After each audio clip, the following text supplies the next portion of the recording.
Very good evening सभी को नमस्कार। एंड कैसे हैं आप लोग। आज बहुत दिन बाद आप लोगों के साथ में एक वीडियो शेयर करने जा रहा हूं और मैं इसी दिन के वेट में था, क्योंकि मैं चाहता तो बहुत सारे वीडियोस इससे पहले मैं ला सकता था, लेकिन उसका कोई औचित्य नहीं था, मतलब उसका कोई लॉजिक नहीं था। क्योंकि इससे पहले अगर मैं कोई वीडियो लाता तो वो केवल एक कल्पना मात्र होती और हमारा केवल एक एनालिसिस बेस्ड वीडियो होता। लेकिन आज हम जैसे सभी जानते हैं, बहुत सारे वीडियोज़ आप लोगों ने देख भी लिए होंगे यूट्यूब पे रिगार्डिंग 3 ईयर एक्सपीरियंस। अब देखिए, इसमें अगर मेरे पास ये जजमेंट की कॉपी है, ठीक है, इसमें एक्चुअली में जो इश्यूज थे वो टोटल नंबर ऑफ 8 इश्यूज थे जिस पर सुप्रीम कोर्ट ने अपनी वर्डिक्ट आज सुनाई है। लेकिन इन सब इश्यूज से ज़्यादा रेलिवेंट हमारे लिए जो है वो है इशू नंबर 7, जो कि सबसे ज़्यादा मोस्ट रेलिवेंट इशू इसलिए है क्योंकि ये हमारा एलिजिबिलिटी क्राइटेरिया डिटरमाइंड करता है कि क्या हम एग्ज़ाम में बैठ भी पाएंगे कि नहीं।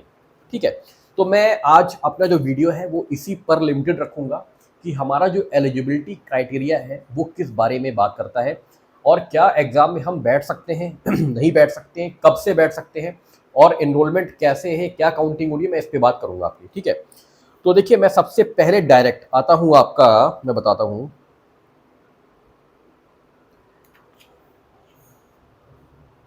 यस, मैं पेज नंबर 60 पे डायरेक्ट आता हूँ, क्योंकि पेज नंबर 60 पे ही ये इशू हमारा जो है वो, उस पर ये सुप्रीम कोर्ट ने अपना जो है वो डायरेक्शन दिया है।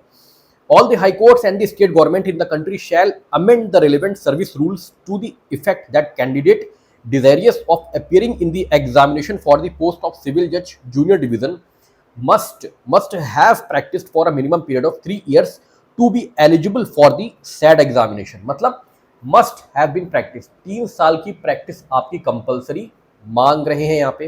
पहली चीज, to fill the said requirement the rules shall mandate that the candidate produces a certificate to that effect duly certified either by the duly certified मतलब certified करेगा कौन, either या तो by the principal judicial officer of that court और या by an advocate of that court having a minimum standing of 10 years duly endorsed by the principal judicial officer of such a district or principal judicial officer at such a station।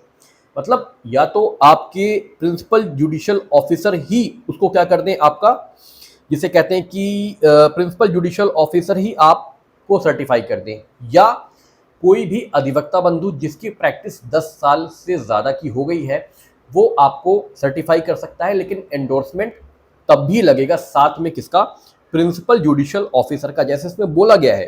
ठीक है, मैं फिर से पढ़ दे रहा हूं। The candidate produces a certificate to that effect duly certified मतलब certified by the principal judicial officer of that court. Principal judicial officer, I think the sense of this is district जज और सेशन जज you can say.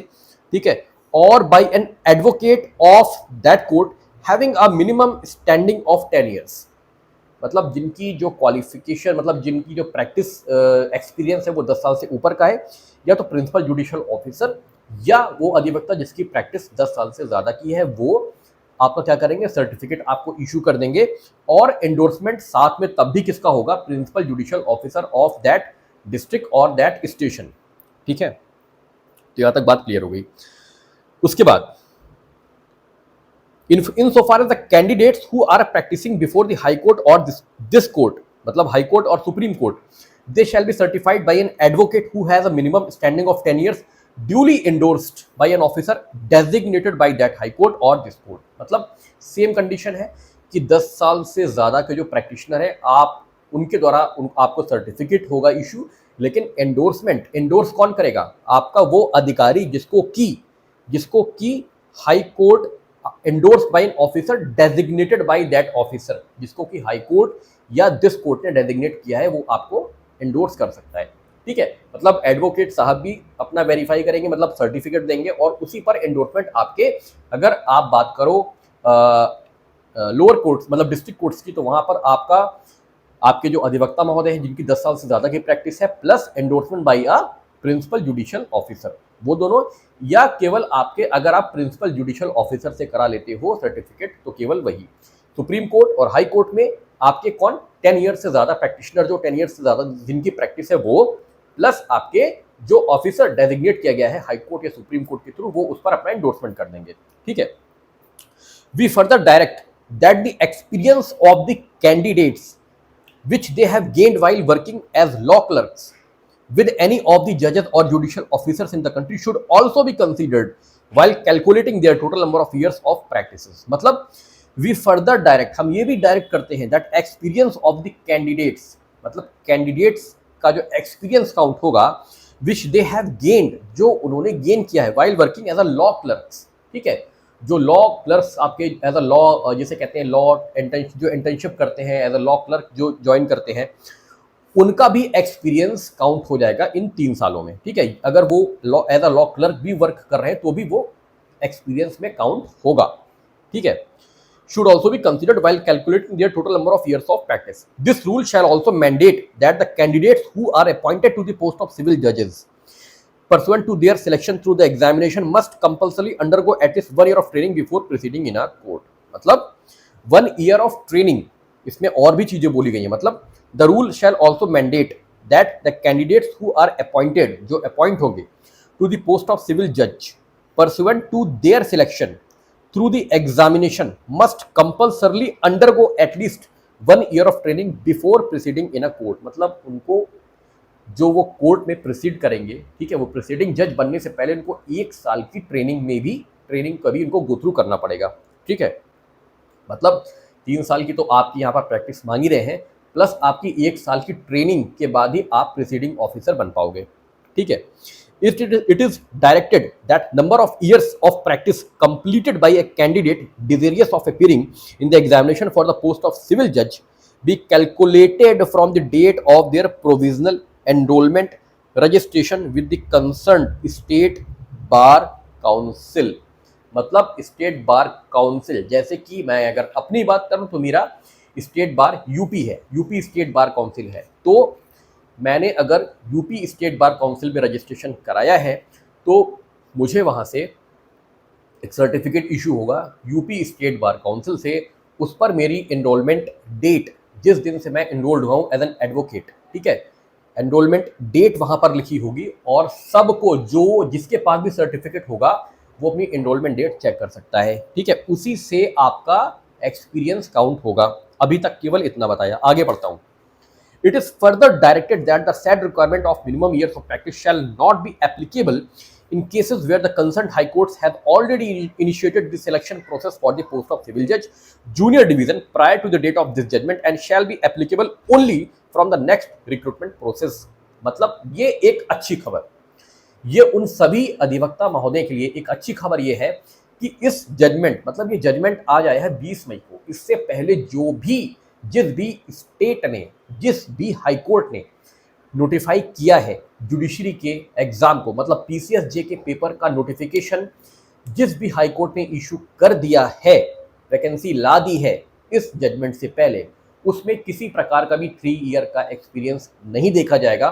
3 year का experience हो या ना हो, आप बिल्कुल फ्रेश लॉ ग्रेजुएट हैं तो भी आप अप्लाई कर सकते हैं। तो खुशखबरी उनके लिए है जिन्होंने राजस्थान, छत्तीसगढ़, उत्तराखंड की वैकेंसी भी इससे पहले ही नोटिफाई हो गई है, अगर वो फॉर्म फिल कर देते हैं, जैसे छत्तीसगढ़ और राजस्थान का तो फॉर्म ऑलरेडी फिल होके क्लोज भी हो गया है, लेकिन उत्तराखंड का भी स्टार्ट हुआ है, तो ये बेस्ट मौका है आप लोगों के लिए कि आप उत्तराखंड का फॉर्म भर दीजिए और पूरी मेहनत से, क्योंकि देखिए ये एक संभावना सबको दी गई है, ये एक रिलीफ आप कह सकते हैं कि दे दिया गया है कि चलो हमने आपकी बात भी रख ली, ठीक है, कि हम कोई एक्सपीरियंस नहीं मांग रहे हैं उन वैकेंसीज पर जो कि नोटिफाई हुई है हमारे वर्डिक्ट अनाउंसमेंट से पहले। तो अभी आप लोगों के पास एक मौका है, जिन लोगों का भी 3 ईयर का एक्सपीरियंस कंप्लीट नहीं हुआ है या जिन्होंने रजिस्ट्रेशन नहीं कराया है, वो उत्तराखंड का फॉर्म तो जरूर भर के पूरी मेहनत से आप अपीयर हो सकते हैं एग्जाम में जुडिशरी के। अन्यथा अब जो भी कल भी कोई नोटिफिकेशन आता है तो उस पर 3 ईयर का जो एक तलवार है वो लटकेगी और आप फॉर्म भी नहीं भर पाओगे। ठीक है, all the amendments in terms of the aforesaid directions shall be carried out by the high courts with in a period of 3 months. 3 महीने के अंदर अंदर सारे अमेंडमेंट्स को क्या करना है, उनको लागू कर लेना है from the date of the judgment, and the concerned state government shall consider and approve the same within a further period of 3 months. State government को अप्रूव भी कर देना है 3 महीने के अंदर अंदर, हाई कोर्ट्स को अपने में एडमिट भी कर लेना है 3 महीने के अंदर अंदर, ठीक है। Needless to state that all such recruitment processes which have been kept in abeyance in view of the pendency of the present proceedings shall proceed in accordance with the rules which were applicable on the date of advertisement and notification।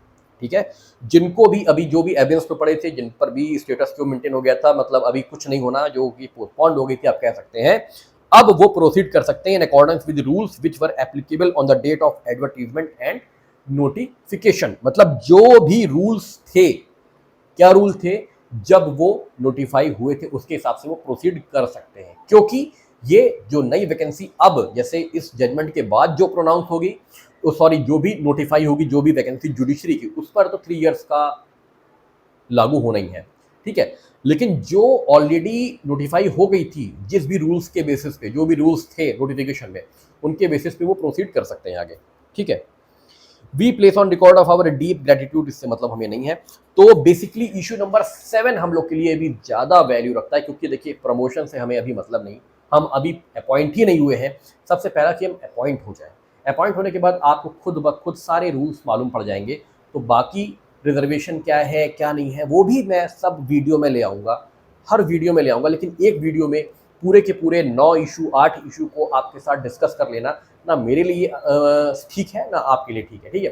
तो मैं ये आपको बता दूं, इसका जो basic चीज़ आप ये समझ लो कि इन्होंने 3 ईयर का एक्सपीरियंस अब कर दिया है मैंडेटरी, पहला पॉइंट, ठीक है। लेकिन एक खुशखबरी की बात ये है कि आज की डेट में जजमेंट आया, यानी 20 मई को आया है। 20 मई से पहले जो भी PCSJ के जिस भी स्टेट ने नोटिफिकेशंस निकाले हैं उस पर ये जजमेंट लागू नहीं होता, ठीक है। ये रेट्रोस्पेक्टिवली लागू नहीं हो रहा है, ये प्रोस्पेक्टिवली लागू हो रहा है, ठीक है। मतलब ये भूतकाल में जाके लागू नहीं हो रहा है, ये भविष्य में लागू होगा अब जो वैकेंसीज आएंगी। तो जिन्होंने भी फॉर्म भर रखा है छत्तीसगढ़ का, राजस्थान का या जो उत्तराखंड का भरने जा रहे हैं, बिल्कुल बेफिक्र होकर फॉर्म भरिए, आपको पूरा मौका मिलेगा, चाहे आपका 3 साल का एक्सपीरियंस हो, 1 साल का एक्सपीरियंस हो, नहीं हो, केवल आप लॉ ग्रेजुएट हैं, फ्रेश लॉ ग्रेजुएट हैं, कितना ही काफ़ी है, ठीक है। तो ये चीज़ें हैं। अब आपका जो काउंटिंग होगी, रजिस्ट्री जो आपका 3 ईयर की काउंटिंग होगी, इन्होंने साफ शब्दों में कह दिया है, बिल्कुल क्लियर कह दिया है कि जो काउंटिंग होगी वो आपकी होगी be calculated from the date of their provisional enrolment oblique registration with the concerned state bar council. तो स्टेट बार काउंसिल में जो आप रजिस्ट्रेशन करवाए थे, जैसे अगर मैं बात करूं तो यूपी स्टेट बार काउंसिल में मैंने करवाया है, मुझे सर्टिफिकेट भी इशू हुआ है, तो जो सर्टिफिकेट की डेट उसमें लिखी गई है तब से मेरा एक्सपीरियंस काउंट होगा। क्लियर है सबको? तो आपको स्टेट बार काउंसिल के सर्टिफिकेट की डेट के हिसाब से अपना एक्सपीरियंस को काउंट करना है, ठीक है।